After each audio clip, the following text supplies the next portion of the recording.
SHO AP TV YouTube channel ప్రేక్షకులకు నమస్కారం. భారతదేశంలో రిజర్వేషన్లు అనేవి ముఖ్యంగా బలహీన వర్గాల కోసం ఏర్పాటు చేసినటువంటి ఒక వ్యవస్థ. భారత రాజ్యాంగంలో పొందుపరిచిన నియమాల ప్రకారం ముఖ్యంగా కేంద్ర రాష్ట్ర ప్రభుత్వాలు, కేంద్రపాలిత ప్రాంతాలు సామాజికంగా, ఆర్థికంగా వెనుకబడినటువంటి ప్రజల కోసం ఉద్యోగాల్లోనూ, రాజకీయాల్లోనూ కొంత శాతం మేర సీట్లు ఆయా వర్గాల వారికి కేటాయించడం జరిగింది. మనం 2018 సంవత్సరంలో అప్పటి లోక్సభ స్పీకర్ సుమిత్రా మహాజన్ గారు చేసినటువంటి ఆ వ్యాఖ్యలు మనం ఇప్పుడు రీకలెక్ట్ చేసుకుంటే కనుక రిజర్వేషన్ల అవసరం 10 ఏళ్ళు మాత్రమే ఉంటుందని రాజ్యాంగకర్త డాక్టర్ బిఆర్ అంబేద్కర్ తెలిపారని, ఈ 10 ఏళ్లలో సమాజంలో అభివృద్ధి చూడాలని, సామరస్యం నెలకొనాలని వారు కోరుకున్నారని, కానీ ప్రజాప్రతినిధులు ప్రతి 10 ఏళ్లకు ఒకసారి ఈ రిజర్వేషన్లని పొడిగిస్తూ వస్తున్నారని చెప్పి వారు చేసిన వ్యాఖ్యల నేపథ్యం మనందరికీ తెలిసిందే. ఆ వ్యాఖ్యలు అప్పట్లో పెను సంచలనానికి దారితీసిన సంగతి కూడా తెలిసిందే. సోషల్ మీడియా, ముఖ్యంగా సామాజిక మాధ్యమాల్లో ఈ రిజర్వేషన్లు ఎన్నాళ్ళు కొనసాగాలని చెప్పి ఒక వర్గం ప్రజలు, అదేవిధంగా రిజర్వేషన్ పొందుతున్న వారు కులాలు ఉన్నంతకాలం ఈ రిజర్వేషన్లు ఉండాలని చెప్పి వారు అప్పటి నుంచి దాదాపుగా ఈ అంశంపై ఏదో ఒక రూపంలో చర్చ జరుగుతూనే ఉంది. ఈ నేపథ్యంలో అసలు ఈ రిజర్వేషన్లు ఎన్నాలు అనే ఈ అంశంపై విశ్లేషించేందుకు మనతో ఉన్నారు ప్రముఖ సామాజిక కార్యకర్త డాక్టర్ ఆలా వెంకటేశ్వర్లు గారు. వారిని ముందుగా ఆహ్వానిద్దాం. నమస్కారం డాక్టర్ గారు. నమస్కారం అండి. సార్, ఇప్పుడు మనం చెప్పుకున్న నేపథ్యం గురించి, అప్పటి నుంచి సోషల్ మీడియాలో నెలకొని ఉన్నటువంటి ఈ వాదనలు, ప్రతివాదనలు అనుకోండి సార్, ఈ నేపథ్యం గురించి అసలు ఎన్నాళ్ళు ఈ రిజర్వేషన్లు అనే అంశం మీద ఈ కార్యక్రమాన్ని విశ్లేషించేందుకు వచ్చినందుకు మీకు ధన్యవాదాలు సార్. మీరు సామాజిక న్యాయం కోసం తీవ్రంగా కృషి చేస్తున్నారు సార్. సో ఈ కార్యక్రమాన్ని మీతో విశ్లేషించాలని మేము భావించాం సార్. ముందుగా ఈ అంశాన్ని ప్రారంభిద్దాం సార్. ఈ రిజర్వేషన్లకి కాల పరిమితి ఉంది, 10 సంవత్సరాల రిజర్వేషన్ అనేది చాలామంది కూడా అది అంటుంటారు. వాస్తవంగా ఏంటంటే రిజర్వేషన్లు 3 రకాలు: రాజకీయ రిజర్వేషన్లు, విద్యా, ఉద్యోగ రిజర్వేషన్లు. కేవలం రాజకీయ రిజర్వేషన్లకు మాత్రమే కాలపరిమితి. అందులో కూడా ఇవాళ రాజకీయ రిజర్వేషన్లు కేవలం ఎస్సీ ఎస్టీలకు మాత్రమే ఉంది, బీసీలకు రాజకీయ రిజర్వేషన్లు అనేవి లేనే లేవు. అయితే అది ఈ విద్యా ఉద్యోగ రంగాలకి ఉన్నటువంటి రిజర్వేషన్లకి కాలపరిమితే లేదు. కాబట్టి అన్నిటికీ కాలపరిమితి ఉందనే ఒక అపోహలో చాలామంది ఉన్నారన్నమాట.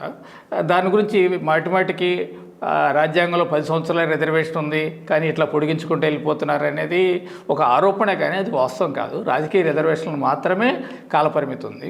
అయితే ఇవాళ రిజర్వేషన్ లేకుండా ఎంతమంది ఎస్సీ ఎస్టీలు జనరల్ సీట్లో నిలబడి గెలవగలరని చూస్తే 1% కూడా జనరల్ సీట్లు నిలబడి గెలిచే పరిస్థితి ఇప్పటికీ లేదు. ఎన్నికల్లో రాజకీయ రిజర్వేషన్ అంటే అది. కాబట్టి అందుకోసం దాన్ని పొడిగించుకుంటూ వెళ్తున్నారు. అయితే విద్యా ఉద్యోగ రంగాల్లో ఉన్నట్టు రిజర్వేషన్లకి కాలపరిమితి అనేది లేదు సార్. అసలు ముందుగా చూస్తే కనుక మనం రూట్స్లోకి వెళ్దాం సార్. లక్ష్యం కావచ్చు, ఉద్దేశం కావచ్చు, ఈ రిజర్వేషన్లు అనేటిని మనం అసలు ఎలా చూడాలి? దీన్ని అప్పట్లో పేదరిక నిర్మూలన కోసం ఏర్పాటు చేశారా, లేదంటే కుల నిర్మూలన కోసం ఏర్పాటు చేశారా? బేసిక్ ఏంటంటే ఇది పేదరిక నిర్మూలన కోసం పెట్టింది కాదు, కుల నిర్మూలన కోసం పెట్టింది కాదు, ఈ రెండూ కాదు. అయితే ఈ సమాజం కులపరంగా విడిపోయి ఉంది. కాబట్టి అన్ని కులాలకి సమానమైనటువంటి ప్రాతినిధ్యం అన్ని రంగాల్లో, అది రాజకీయ రంగం అవ్వచ్చు అండి, విద్యారంగం అవ్వచ్చు, ఉద్యోగ రంగం అవ్వచ్చు, అన్నిట్లో కూడా సమానమైనటువంటి ప్రాతినిధ్యం ఇవ్వాలనే ప్రధానమైనటువంటి ఉద్దేశంతో రిజర్వేషన్లు పెట్టారే. కానీ ఇది చాలామంది అనుకున్నట్టంటే పేదలు అందరిలో ఉన్నారు, ఇట్లాంటి మాటలు వస్తుంటాయి. అంటే పేదరిక నిర్మూలన కోసం పెట్టినటువంటి గరీబీ హఠావో ప్రోగ్రాం అయితే కాదు రిజర్వేషన్ అనేది. అట్లనే దీనివల్ల కుల వ్యవస్థ అంతరించిపోతుంది అనేది కూడా ఎక్కడా లేదు. అంటే దీనికి రావడానికి ఒక కారణం కుల వ్యవస్థే, కానీ దీనివల్ల కుల వ్యవస్థ అంతరించిపోవడం అనేది జరిగేది కాదు. ఓకే. ఇప్పుడు సార్ మరొక అంశం తెర మీదకి వస్తుంది. ఏంటంటే ప్రతి కులాల్లోనూ పేదవాళ్ళు ఉంటారు. ఇప్పుడు for example SC ST OBC కేటగిరీలో రిజర్వేషన్ పొందుతున్నారు. ఉన్నత వర్గాలు ఓసీల్లో పేదవాళ్ళు ఉంటారు, వాళ్ళకి రిజర్వేషన్ అందట్లేదు. కాబట్టి ఆర్థిక ప్రాతిపదికన రిజర్వేషన్లు ఎందుకు ఇవ్వకూడదనే వాదన కూడా బలంగా వినిపిస్తుంది సార్. దీనిపై మీ అభిప్రాయం ఏంటి సార్? అదే ఫస్టే మనం చెప్పుకున్నామండి, రిజర్వేషన్ అనేది ఇది పేదరిక నిర్మూలన ప్రోగ్రాం కాదని చెప్పేసి, కాబట్టి ఆర్థిక అంశాల గురించి దీంట్లోకి చర్చగా రాదు ఒక విధంగా చెప్పాలంటే. ఇంకోటి ఏంటంటే ఈ సమాజం ధనికులు పేదలు అనేవి ఆ విధంగా విడిపోలేదు. ఈ సమాజం కులపరంగా విడిపోయింది కానీ ధనికులు పేదలుగా విడిపోలేదు. ఒక ఎగ్జాంపుల్ ఏంటంటే ఒక పేద బ్రాహ్మణుడు ఒక పేద నాయి బ్రాహ్మణుడు ఇద్దరు సమానం కాదు. ఇద్దరికి సమాజంలో ఈక్వల్ రెస్పెక్ట్ లేదు. అట్లానే ఒక ధనవంతుడైనటువంటి రెడ్డి ఒక పేద రెడ్డి ఏదో ఒక రోజుకి సమానం అయ్యేటువంటి అవకాశం ఉంది. ఈ పేద రెడ్డి ఉన్న ధనవంతుడు కావచ్చు, ధనవంతుడు పేదవాడు కావచ్చు, ఇద్దరు ఈక్వల్ స్టేటస్కి రావచ్చు. కానీ అది ఇద్దరు పేదలు కానీ ఇద్దరు ధనికులు అయినా సరే, ఒక ధనికుడైనటువంటి మాదిగ కానీ ఒక ధనికుడైనటువంటి కమ్మ కానీ ఇద్దరు సమానంగా సమాజంలో గౌరవం పొందలేరండి. కాబట్టి ఈ సమాజం పూర్తిగా అనేది కులపరంగా విడిపోయింది. కాబట్టి దానికి బేసిస్ క్యాస్టే కరెక్ట్ అనేది దానికోసం అది పెట్టారనమాట. దీనికి సంబంధించిన మరొక అంశం అడుగుతాను సార్. రైట్. పోనీ వర్ణ వ్యవస్థ ఆధారంగా ఈ రిజర్వేషన్లు ఏమైనా ఏర్పాటు చేశారంటారా? అంటే వర్ణ వ్యవస్థ ప్రకారం పెట్టారనేది కొంత అనుకుంటున్నారు. అయితే కొంత మేరకు పాక్షికంగా అది కరెక్ట్ అనమాట. పాక్షికంగా ఎట్లంటే ఈ అంటరాని వ్యవస్థ, హిందూ సమాజంలో అంటరాని వ్యవస్థ, దానికి ఎవరైతే సఫర్ అయ్యారో వాళ్ళని ఎస్సీ కేటగిరీగా విభజించారే తప్ప మిగతా ఇప్పుడు హిందూ దాంట్లో వర్ణ వ్యవస్థలో బ్రాహ్మణ వైశ్య క్షత్రియులు శూద్రులనే ఉన్నారు. అయితే ఈ శూద్రులందరికీ రిజర్వేషన్లు లేవు. చాలా ఇప్పుడు రెడ్డి కమ్మ కులాలు కూడా శూద్రుల కిందకు వస్తారు, కానీ వాళ్ళకి రిజర్వేషన్ లేవు. అట్లనే కొన్ని బీసీ వర్గాలు క్షత్రియులు అని చెప్పుకుంటారు, వాళ్ళకి రిజర్వేషన్ ఉన్నాయి. అంటే వాస్తవం ఏంటంటే ఈ వర్ణ వ్యవస్థ కూడా దీన్ని బేసిస్గా తీసుకోలేదు. ఇక్కడ ఉన్నటువంటి సామాజిక స్థితిగతులు, వీళ్ళలో ఉన్నటువంటి విద్యా ఆర్థిక స్థితిగతులను తీసుకొని సోషల్ అండ్ ఎకనామికల్ స్టేటస్ని తీసుకొని పెట్టారు. ఈ ముఖ్యంగా ఏంటంటే ఎస్సీస్కి ఏమో అంటరానితనాన్ని తీసుకున్నారు క్రైటీరియా. ఇంకా ఎస్టీస్కి అయితే వాళ్ళు ఉన్నటువంటి లొకేషన్ ట్రైబ్స్ ఏజెన్సీ ఏరియాస్ కానీ వీటిని క్రైటీరియా తీసుకొని పెట్టారు తప్ప వర్ణ వ్యవస్థ కూడా దీని మీద పెద్ద ప్రభావం లేదండి. జనరల్గా సార్ ఇప్పుడు మనం ప్రభుత్వాలు కానీ పాలకులు కానీ ఎక్కువగా క్లెయిమ్ చేసుకునేది ఏంటంటే జీడిపి బాగా పెరిగింది, తలసరి ఆదాయం బాగా పెరిగిందని చెప్పుకుంటూ ఉంటాం సార్. అసలు ఒక దేశంలో ముఖ్యంగా న్యాయమైన అందరికీ ఉన్నత విద్య, నాణ్యమైన ఆరోగ్య సేవలు కావచ్చు, స్వచ్ఛమైన త్రాగునీరు కావచ్చు, కల్తీ లేని ఆహారం కావచ్చు, లింగ వివక్ష లేకపోవడం కావచ్చు, అదేవిధంగా అందరికీ గౌరవప్రదమైన ఉపాధి అవకాశాలు లభించడం కావచ్చు, ఈ లెక్కకు వస్తే కనుక కొనుగోలు శక్తి పెరగడం, ఇట్లా చాలా అంశాలు ఉంటాయి సార్. ఇవన్నీ ఉన్నప్పుడే దాన్ని మానవ అభివృద్ధి సూచిగా భావించాలి సార్. ఇప్పుడు రిజర్వేషన్లు కనుక మనం తీసుకుంటే గత 75 సంవత్సరాలుగా సార్ ఈ రిజర్వేషన్ల వల్ల మనం సాధించిన విజయం ఏంటి, లేదంటే ఆ దిశగా మనం ఏ విధమైన పురోగతి సాధించామని మీరు అనుకుంటున్నారు సార్? బేసిక్గా క్లియర్గా రిజర్వేషన్ల వల్ల ఉపయోగం జరిగిందండి. ఇప్పుడు మనం నేషనల్ వైడ్గా తీసుకుంటే దక్షిణాది రాష్ట్రాల్లో రిజర్వేషన్లు అసలు మనకు స్వాతంత్రం రాకముందు నుంచే ఉన్నాయి. ఇప్పుడు తమిళనాడు తీసుకున్నాం అనుకోండి, తమిళనాడులో దాదాపు 100 years అయింది అక్కడ బ్రిటిష్ వాళ్ళు ఉన్న టైంలోనే రిజర్వేషన్ వచ్చినాయి. ఇంకోటి ఏంటంటే అక్కడ ఉన్న రిజర్వేషన్లు కూడా 69% ఇప్పుడు కూడా.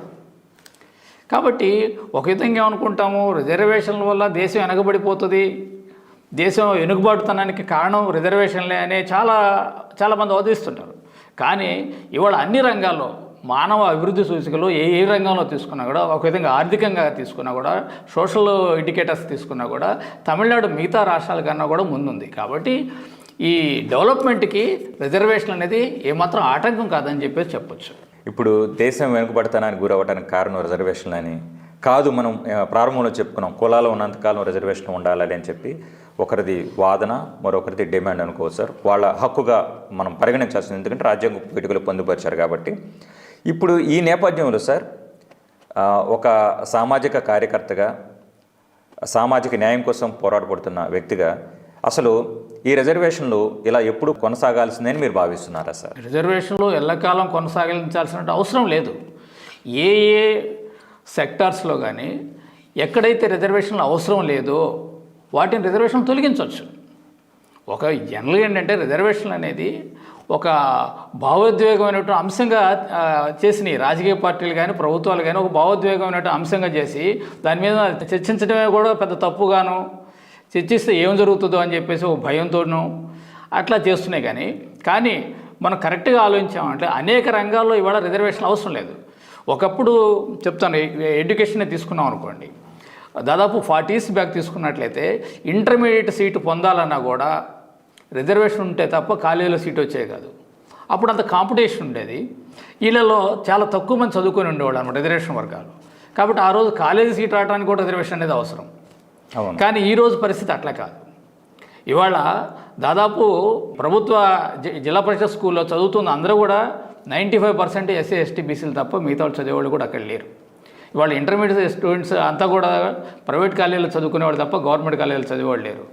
కాబట్టి ఇప్పుడు మనం పర్సంటేజ్ తీసుకుంటే అనేక చోట్ల రిజర్వేషన్లు అవసరం లేని పరిస్థితులు చాలా ఉన్నాయి. కాబట్టి వాటిని తొలగించవచ్చు. అదొకటే కాదు, ఇప్పుడు ఆ ఎడ్యుకేషన్ పిరమిడ్ తీసుకున్నాం అనుకోండి, ఆ బాటంలో ఉన్న వాటిలో ఇప్పుడు 10th తర్వాత ఐఐటీలు, పాలిటెక్నిక్ ఇట్లా వెళ్తుంటారు. వాటిల్లో కూడా ఎక్కువ శాతం వెళ్తుంది ఎవరంటే ఎస్సీ ఎస్టీ బీసీలు వెళ్తున్నారు తప్ప ఫార్వర్డ్ కమ్యూనిటీస్ నుంచి వాటికి అప్లై చేసేవాళ్ళు పెద్దగా లేరు. కాబట్టి అంత వాళ్ళు వచ్చినప్పుడు 85% వాళ్ళు వచ్చినప్పుడు దానికి రిజర్వేషన్లు ఇచ్చి మేము కూడా అన్నిటికీ 100% రిజర్వేషన్ ఉందని మనం చెప్పక్కర్లా. కానీ మనం అది తొలగించేటప్పుడు ఆ క్రమంలో ఏం చేయాలంటే ఆ పిరమిడ్లో బాటమ్ నుంచి క్రింది భాగం నుంచి మనం తొలగించుకుంటే ఎక్కడైతే అబోవ్ 80% రిజర్వేషన్ వర్గాలు ఉన్నాయో వాటిని మనం గ్రాడ్యువల్గా తొలగించుకుంటూ పోతే మనకు కింది భాగం నుంచి పై దాకా తొలగించేదానికి అవకాశం ఉంది. అట్లా ఉద్యోగాల్లో కూడా మనం తీసుకుంటే ఉన్నత శ్రేణి ఉద్యోగాల్లో వీళ్ళు తక్కువ ఉన్నారు, ఎస్సీ ఎస్టీ బీసీలు వాళ్ళ రేషియో తక్కువ ఉంది. అదే క్రింది ఉద్యోగాలు ఉన్నాయనుకోండి, డిగ్రీ, ఇంజనీరింగ్, పీజీ పూర్తి చేసి కూడా ఉద్యోగాలు లేకుండా నిరాశగా ఉన్నారా? బ్యాంకు ఉద్యోగాలైతే బాగుంటాయి, కానీ పోటీ పరీక్షల శిక్షణా సంస్థల్లో ఫీజు మీకు భారంగా అనిపిస్తుందా? అయితే ఆలస్యం ఎందుకు? మన వెనిగండ్ల ప్రక్కనే ఉన్న కౌండిన్యపురంలోని కౌండిన్య ఐఏఎస్ అకాడమీలో హైదరాబాద్ నుండి అత్యున్నతమైన ఫ్యాకల్టీతో ఆర్థిక భారం మోయలేని వారికి సేవాభావంతో లాభాపేక్ష లేకుండా కేవలం మంచి ఫ్యాకల్టీతో అతి తక్కువ ఫీజుతో నిర్వహించబడుతున్న మన ఐఏఎస్ అకాడమీలో చేరండి, చేర్పించండి, ఉద్యోగం సాధించండి. వివరాలకు doctor E V Narayana, retired principal, TGPS college, Guntur, founder and chairman cum managing trustee, Guntur, Andhra Pradesh. Cell number 9966112933. క్రింది స్థాయి ఉద్యోగులు వీళ్ళ సంఖ్య అధికంగా ఉంది. ఇప్పుడు వైద్య రంగంలో తీసుకోండి, డాక్టర్స్ అయితే కొంచెం తక్కువ ఉంటుంది వీళ్ళది. అదే బాటంలో ఉన్నటువంటి వైద్య సహాయక సిబ్బంది ఉంటారు, పారామెడికల్ స్టాఫ్ ఉంటారు, దాదాపు 90% ఎస్సీ ఎస్టీ బీసీస్ నుంచే ఉంటారు. కాబట్టి వాళ్ళకి అక్కడ రిజర్వేషన్స్ అవసరం లేదు. అప్పుడు ఓవరాల్గా ఈ వైద్య రంగంలో ఉద్యోగులు తీసుకుంటే ఎక్కువ మంది ఎవరు ఉంటారు? సహాయక సిబ్బంది ఎక్కువ ఉంటారు, డాక్టర్సే తక్కువ ఉంటారు. కాబట్టి ఈ సహాయ సిబ్బందికి ఉద్యోగాలకి రిజర్వేషన్ అనేది అవసరం లేదు. కాబట్టి ఆ విధంగా తొలగించుకుంటూ పోయామనుకోండి, కింద ఉన్నటువంటి ఉద్యోగాలకి రిజర్వేషన్లు అవసరం లేని పరిస్థితి వస్తే ఓవరాల్గా మనం పర్సంటేజ్ తీసుకుంటే నియర్లీ 60% ఆఫ్ జాబ్స్లో రిజర్వేషన్ అవసరం లేదు. ఇవాళ హై లెవెల్లో తీసుకున్నట్లయితే కేవలం ఎస్సీ ఎస్టీస్ ఉంది, ఒక 7-8% ఉన్నారండి ఉన్నత శ్రేణి ఉద్యోగాల్లో. అట్లానే బీసీలు తీసుకుంటే 27% రిజర్వేషన్ ఉన్నా కూడా కేవలం 11% ఉన్నారు ఉన్నత శ్రేణి ఉద్యోగాల్లో. కాబట్టి అక్కడ సక్రమంగా ఉన్నత శ్రేణి ఉద్యోగాల్లో సక్రమంగా అమలు చేయాల్సినటువంటి అవసరం అక్కడే ఏర్పడింది. కానీ ఈ బాటమ్ లెవెల్లో తీసేస్తే వచ్చే నష్టం లేదు. అయితే ఏంటంటే అక్కడ ఒక స్టడీ చేసి ఆ గణాంకాలు తీసి అక్కడ వీళ్ళు ఎంత % ఉన్నారు, కాబట్టి ఇంకే అవసరమా, కొనసాగించాల్సిన అవసరం ఉందా లేదనేది గమనించి ఆ తర్వాత తొలగించవచ్చు. దానివల్ల నష్టం లేదు వాళ్ళకి. ఓకే సార్, ఏది ఏమైనా ఇప్పుడున్న ట్రెండ్ గమనిస్తే కుల వ్యవస్థ, ఈ పేదరికం ఉన్నంతకాలం ఈ రిజర్వేషన్ల మీద కావచ్చు లేదా క్రీమీ లేయర్ విధానం మీద కావచ్చు వార్తలు వినిపిస్తూనే ఉంటాయి. ముఖ్యం మనకు తెలిసింది సార్, ఎస్సీ ఎస్టీ బీసీలో ఆదాయం కలిగిన వాళ్ళని లేదా ఎగువ మధ్య తరగతి వాళ్ళని క్రీమీ లేయర్ అంటారు. వాళ్ళ పిల్లలకి ఈ రిజర్వేషన్లు కల్పించకూడదనే దాన్ని ఈ క్రీమీ లేయర్ విధానం తెలుపుతుంది సార్. ఇటీవల మనం గమనిస్తే కనుక విశ్రాంత ఐఏఎస్ అధికారి ఆకునూరి మురళి గారు కూడా ఒక స్టేట్మెంట్ ఇచ్చారు సార్. క్రీమీ లేయర్ విధానాన్ని వ్యతిరేకిస్తున్న వాళ్ళందరూ రిజర్వేషన్లను వ్యతిరేకిస్తున్నట్టని చెప్పి ఆంధ్రజ్యోతిలో కథనం కూడా ఇటీవల వచ్చింది సార్. ఇప్పుడు ఈ నేపథ్యాన్ని మనం తీసుకుంటే సార్, ఉన్నత ప్రభుత్వ ఉద్యోగాల్లో ఉన్న వాళ్ళని ఈ విధానం అనుసరించి వాళ్ళకి రిజర్వేషన్లు లేకుండా చేస్తే ఈ క్రమంలో రిజర్వేషన్లు తగ్గించవచ్చా? దీనిపై మీ అభిప్రాయం ఏంటి సార్? బేసిక్ కాన్సెప్ట్ ఫస్ట్ ఏంటంటే రిజర్వేషన్ అనేది ఈ పేదరిక నిర్మూలన కోసం పెట్టినది కాదు, ఆర్థిక పరమైనది కాదు, రిప్రజెంటేషన్ కోసం పెట్టారు, ప్రాతినిధ్యం కోసం పెట్టారు అనేది మనం ఫస్ట్ నుంచి చెప్పుకున్నాం. కాబట్టి ఇక్కడ ఆర్థిక పరమైన అంశాలు రావు. ఇంకోటి ఏంటంటే ఈ క్రమంలో గత 40-50 ఏళ్ళ నుంచి మనం పరిశీలించినట్లయితే ఈ కట్ ఆఫ్ మార్క్స్ చూసినట్లయితే ఓపెన్ కాంపిటీషన్కి రిజర్వేషన్ కేటగిరీల మధ్య ఉన్నటువంటి కట్ ఆఫ్ మార్క్స్ గ్రాడ్యువల్గా తగ్గుతూ వస్తున్నాయి. ఓకే, గ్రాడ్యువల్గా తగ్గుతూ వస్తున్నాయి. కాబట్టి ఇవి ఇంకా ఒక 15 ఏళ్ళు 20 ఏళ్లలో దాదాపు నేను చెప్పినట్టు ఇప్పుడు అనేక రంగాల్లో ఇప్పుడు మెడికల్లో తీసుకున్నాం అనుకోండి, ఎక్సెప్ట్ ఎంబీబీఎస్ మిగతా అన్ని పారామెడికల్ వీటన్నిటిలో కూడా ఎవరు కూడా ఓపెన్ కాంపిటీషన్లో ఉండట్లేదు.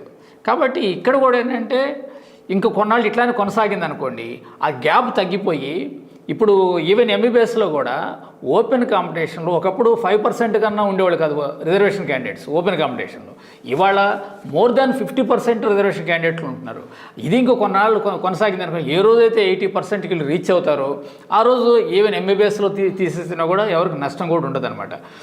లేకుండా మీరు అనుకున్న విధంగా ఇప్పుడు క్రీమీ లేయర్ విధానాన్ని అమలు చేస్తే ఏమవుతుంది, ఈ రిజర్వేషన్లు కోల్పోయినటువంటి ఎస్సీ ఎస్టీ బీసీలు ఏమవుతారు, వెళ్ళి ఓపెన్ కాంపిటీషన్లో జాయిన్ అవ్వాలి. అప్పుడేమవుతుంది, ఓపెన్ కాంపిటీషన్ యొక్క కట్ ఆఫ్ ర్యాంక్ మరింత పెరుగుతుంది, రిజర్వేషన్ వర్గాల యొక్క కట్ ఆఫ్ ర్యాంక్ మరింత తగ్గిపోతుంది. కాబట్టి మళ్ళీ ఆ gap open competition cut off rank reservation cut off rank పెరిగిపోతుంది అనమాట. దానివల్ల ఏంటంటే ఎల్లకాలం రిజర్వేషన్ కొనసాగించాల్సిన పరిస్థితి ఏర్పడుతుంది. కాబట్టి మీరు రిజర్వేషన్లో ఇది ఉండకూడదు, ఏదో ఒక రోజు దీన్ని ఉపసంహరించుకోవాలనే భావన కలిగి ఉంటే దీని సంగతి వదిలేసేయాలన్నమాట. క్రీమీ లేయర్ అనేది వదిలేస్తే వాళ్ళ రేషియో ఇక్కడ మెయింటైన్ అవుతుందా లేదనే చూడాలి తప్ప ఇది ఆర్థికపరమైన అంశాలని దీనికి జోడించడం అనేది కరెక్ట్ కాదు. దీనికి సంబంధించి మనం సుప్రీంకోర్టు ప్రధాన న్యాయమూర్తి గవాయ్ గారు స్టేట్మెంట్ కూడా మనం పరిశీలించాలి సార్. మంచి కార్పొరేట్ విద్యా సంస్థల్లో విద్యను అభ్యసించినటువంటి పిల్లలను అదేవిధంగా ఆ కార్పొరేట్ స్కూల్స్లో నాణ్యత ప్రమాణాలు అంతంత మాత్రం ఉండి లేదటువంటి బడ్జెట్ ప్రైవేట్ పాఠశాలలో విద్యను అభ్యసించినటువంటి పేద కూలీల లేదా అల్ప ఆదాయ వర్గాల పిల్లలను కూడా ఒకేలా మనం చూడలేదు, దాన్ని అనుసరించి మనం నడుచుకోవాలని చెప్పి ఆయన కూడా ఒక స్టేట్మెంట్ ఇవ్వడం జరిగింది. సో ఈ నేపథ్యంలో సార్ మనం coming back to our reservation దీనికి వస్తే ఎకనామికల్లీ వీకర్ సెక్షన్స్కి ఉన్నటువంటి రిజర్వేషన్స్ని వాళ్ళకు ఉన్నటువంటి 10% quota if I'm not wrong sir, దీని గురించి మీ విశ్లేషణ ఏమిటి సార్? ఫస్ట్ ఏంటంటే మనం రిజర్వేషన్లు పెట్టింది రిప్రజెంటేషన్ కోసం పెట్టుకున్నాము. మళ్ళీ అంటే ఎకనామిక్ క్రైటీరియా అంటున్నారు. ఎకనామిక్ క్రైటీరియా ఇప్పుడు ఈడబ్ల్యూఎస్ రిజర్వేషన్స్ ఉన్నాయనుకోండి, ఇది ఇలా రిప్రజెంటేషన్ ఎక్కడ తక్కువ ఉంది, ఈడబ్ల్యూఎస్ రిప్రజెంటేషను ఉద్యోగాలు తీసుకున్నామంటే ఆ పిరమిడ్లో క్రింది భాగంలో తక్కువ ఉందా పై భాగంలో తక్కువ ఉందా? వీళ్ళు ఎక్కడ తక్కువ ఉన్నారు, క్రింది భాగంలో తక్కువ ఉంది. అగ్రవర్ణాల యొక్క రిప్రజెంటేషను ఉద్యోగాల్లో క్రింది భాగంలో ఇవాళ మున్సిపల్ వర్కర్స్ ఉన్నారనుకోండి, వాటిలో ఎంతమంది ఉంటారు, రైల్వే కార్మికులు ఎంతమంది ఉంటారు, ఆర్టీసీ కార్మికులు ఎంతమంది ఉన్నారు, పరిశ్రమలు ఉన్న కార్మికులు ఎంతమంది ఉంటారు, కానీ కింద భాగంలో వీళ్ళు ఎవరు లేరు. ఆ పిరమిడ్లో కింద భాగంలో లేరు. ఎందుకు లేరు? వీళ్ళకి కాంపిటీషన్ ఉండి కాదు, వీళ్ళు రిజెక్ట్ చేశారు, మాకు అవసరం లేదు ఆ ఉద్యోగాలు అని చెప్పేసి. వీళ్ళు పోటీ పడుతుంది ఎక్కడ, పైన ఉన్నటువంటి ఉన్నత శ్రేణి ఉద్యోగాల దగ్గర పోటీ పడుతున్నారు. అట్లానే విద్యారంగంలో తీసుకున్నా కూడా వీళ్ళు పోటీ పడుతుంది ఎక్కడంటే కింద. ఇప్పుడు చెప్పాను కదా, ఐఐటీలకు కానీ పాలిటెక్నిక్లకు కానీ మిగతా వాటికి ఎక్కడ రావటం లేదు. ఎక్కడ పోటీ పడుతున్నారు, ఎంబీబీఎస్కి కానీ ఐఐటీలు కానీ ఐఎంలు కానీ వాటికి పోటీ పడుతున్నారు. కాబట్టి ఆల్రెడీ అక్కడ ఇలా రిప్రజెంటేషను మోర్ దాన్ ఎక్స్పెక్టెడ్, వాళ్ళ పాపులేషన్తో పోల్చుకుంటే 3 times 4 times అక్కడ ఉంది. ఇక్కడ బాటంలో లేదు, బాటంలో వాళ్ళకి అవసరం లేదు. కాబట్టి ఆల్రెడీ ఇప్పుడు రిప్రజెంటేషన్ ఉన్న వాళ్ళకి ఇంకా రిజర్వేషన్లు అనేది ఇవ్వడం అనేది ఆ రిప్రజెంటేషన్ మనం ఏదైతే అనుకున్నామో దానికి ఆ మెయిన్ ప్రిన్సిపల్కి అగెనిస్ట్ అది. గతంలో మనం తెలంగాణలో సంబంధించిన ఒక ప్రజాప్రతినిధి ఎమ్మెల్యే రిజర్వేషన్లలో ఉద్యోగం పొందిన ఒక అధికారిని తన ప్రతిభను చులకన చేసేలాగా ఒక బాహాటంగా ఒక స్టేట్మెంట్ చేసి తర్వాత నాలుగు ఖర్చుకొని క్షమాపణ చెప్పిన నేపథ్యం కూడా చూసాం సార్. ముఖ్యంగా ఆయన ఉద్దేశం ఏంటంటే ఈ రిజర్వేషన్ల మీద వచ్చే వాళ్ళకి ప్రతిభ ఉండదు అనే ఆ కాంటెక్స్ట్లో ఆయన అంటం జరిగింది సార్. ఈ అపోహ మనం అక్కడ ఇక్కడ వింటూ ఉంటాం సార్. ఇది ముఖ్యంగా మన కళ్ళ ముందు చాలా ప్రతిభ కనపడుతూనే ఉంటుంది సార్. సమానంగా మీరు చెప్పారు, అంతరాలు బాగా తగ్గిపోయినాయి, ప్రతిభ అంతరాలు బాగా తగ్గిపోయినాయి, దాదాపుగా ఓపెన్ కేటగిరీలో పోటీ పడుతున్నారు. ఈ నేపథ్యంలో ఆయన వ్యాఖ్యలు మనం ఎలా చూడాలంటారు సార్? ఇది ఒక విధమైన ఏంటంటే వాళ్ళకి ఉన్నటువంటి ఒక అపోహ అనమాట. అది బేసిక్గా ఏంటంటే ఒక కలెక్టర్ యొక్క టాలెంటు తనకు వచ్చిన ర్యాంకుని బట్టి ఉండదు, ఒక ఎస్పీ యొక్క శక్తి సామర్థ్యం సివిల్ సర్వీస్లో తనకు వచ్చే ర్యాంకుని బట్టి ఉండదు, ఒక లాయర్ యొక్క టాలెంటు తను పాస్ అయినటువంటి టెస్ట్లో వచ్చినట్టు మార్కులను బట్టి ఉంటుంది.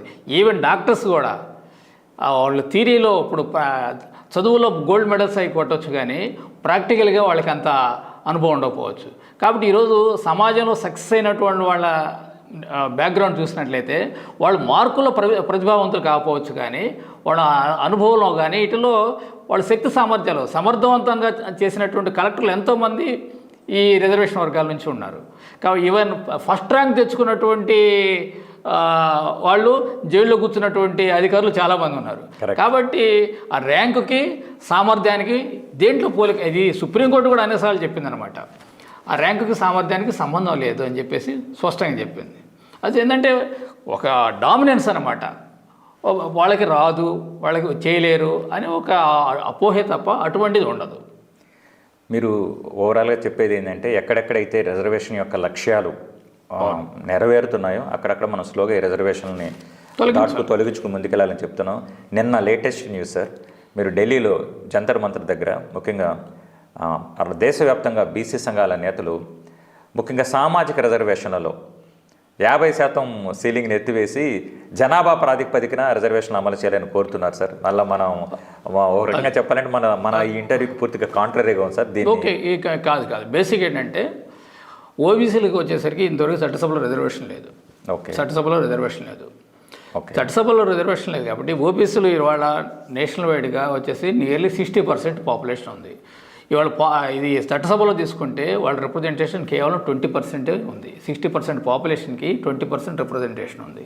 కాబట్టి ఏంటంటే నాలాంటి వాళ్ళు డిమాండ్ చేస్తుందంటే 50% అయితే నేను డిమాండ్ చేయట్లేదు, నేను 27% వితిన్ మీరు సుప్రీంకోర్టు పెట్టిన సీలింగ్ లిమిట్లో 20% ఇవ్వండి.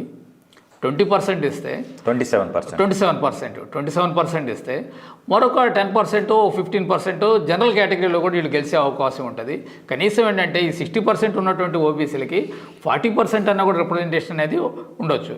అంటే డిమాండ్ చేసేటప్పుడు ఏంటంటే ఇప్పుడు మన సహాయంగా ఏంటంటే ఎక్కువ డిమాండ్ చేస్తే కొంచెం అన్న ఇస్తారనే చేస్తుంటారు. కానీ ఓకే, మనం కరెక్ట్గా చెప్పాలంటే ఈ విధంగా చేయొచ్చు అన్నమాట. 27% అనేది కరెక్టే చేయొచ్చు, తప్పు లేదు అందులో. మీ వాదనకి బలం చేకూర్చేలా నేను కూడా ఒక స్టేట్మెంట్ చెప్తాను సార్. 60% బీసీలు ఉన్న దేశంలో గత 75 సంవత్సరాలుగా జడ్జిలుగా నియామకమైంది కేవలం 2% మంది మాత్రమే అని చెప్పి గణాంకాలు చెప్తున్నాయి సార్. ముఖ్యంగా బీసీల్లో తీసుకుంటే కనుక సార్. సో ఈ లెక్కన ప్రతి విభాగంలో కూడా ఈ రిజర్వేషన్లు అమలు చేస్తే బాగుంటుంది అనేది ఇంకొక వాదన అయి ఉండొచ్చు. అదే ఇంకోటి ఏంటంటే హైకోర్టు సుప్రీంకోర్టు జడ్జెస్కి రిజర్వేషన్ లేదండి, అసలు రిజర్వేషన్ లేదు. కాబట్టి ప్రతిభ ప్రకారం బ్రహ్మాండంగా పనిచేయాలంటే ఈ దేశంలో న్యాయ వ్యవస్థ అన్నిటికన్నా అద్భుతంగా పనిచేయాలి. ఇవాళ అన్నిటికన్నా ఎవరు అప్రిషియేట్ చేయని విధంగా పనిచేసేది ఎవరంటే న్యాయ వ్యవస్థ అనమాట. అనేక కేసులు పెండింగ్లో ఉంటున్నాయి అక్కడ. న్యాయం ఎప్పుడు జరుగుతుందో తెలియని పరిస్థితి. ఎందుకు తెలియట్లేదు? అక్కడ ఉందో మరి అందరూ టాలెంటెడే కదా, అందరూ ప్రతిభ, అక్కడ రిజర్వేషన్ లేవు మరి. కాబట్టి మోస్ట్ ఎఫిషియెంట్ డిపార్ట్మెంట్ ఏదంటే ఇదే ఉండాలి, న్యాయ వ్యవస్థ ఉండాలి. కానీ ఆ పరిస్థితి లేదు. కాబట్టి ఆ మార్కులకి దీనికి సంబంధం లేదని దీనికన్నా మంచి ఉదాహరణ ఇంకోటి లేదు. Excellent sir. చివరిగా ఈ అంశం మీద మీ స్పందనతో ఈ కార్యక్రమాన్ని ముగిద్దాం సార్. బేసిక్గా నేను కోరుకునేదండి, రిజర్వేషన్ కలకాలం ఉండాలని కోరుకోవట్లేదండి. రిజర్వేషన్ లేని వ్యవస్థ తొందరగా రావాలని నేను కోరుకుంటున్నాను. ప్రభుత్వం ఏంటంటే ఆ విధంగా చర్యలు తీసుకోవచ్చు. ఎందుకంటే అందరికీ నాణ్యత ప్రమాణాలు కలిగినట్టు విద్యను అందిస్తే ఈ యొక్క మార్కుల యొక్క వ్యత్యాసం అనేది తగ్గిపోయినప్పుడు ఎవరు కూడా ఇన్ఫీరియర్గా ఫీల్ అవ్వాల్సిన అవసరం లేదు. నేను తక్కువ, వాళ్ళు ఎక్కువ అని ఫీల్ అవ్వాల్సిన పని లేదు. ఆ విధంగా ఏంటంటే మాకు అవసరం లేదు రిజర్వేషన్ అనే పరిస్థితి డెఫినెట్గా వస్తుంది. కాబట్టి ఆ యొక్క ప్రక్రియ తొందరగా చేయాల్సింది ఈ ప్రభుత్వమే తప్ప మిగతా వాళ్ళు ఏం చేయలేరు. అయితే గ్రాడ్యువల్ న్యాచురల్గా అయితే అది గ్రాడ్యువల్ జరిగిపోతుంది. ప్రభుత్వం తలుచుకుంటే అంటే 20-30 ఏళ్ళలో జరగాల్సింది 5-10 ఏళ్లలోనే చేయొచ్చు. కాబట్టి ప్రభుత్వమైనా ఆ బాధ్యత ఉంది, ప్రభుత్వం యొక్క సిన్సియారిటీ మీద ఆధారపడి ఉంది. ఆర్థిక అంతరాలు లేకుండా అందరికి సమాన అవకాశాలు కలిగేలా, కుల వివక్ష లేకుండా ఒక మంచి సమాజం ఏర్పడాలని సార్. అలాంటప్పుడు రిజర్వేషన్లకు అసలుకి ఆస్కారం లేని ఆ మంచి సమాజం మనం ముందడాలని కోరుకుంటూ మా ఈ కార్యక్రమానికి విచ్చేసి ఇంత చక్కగా ఈ రిజర్వేషన్ల గురించి మీ అభిప్రాయాన్ని సుస్పష్టంగా తెలియజేసినందుకు మీకు ధన్యవాదాలు sir. Thank you sir. Thank you very much.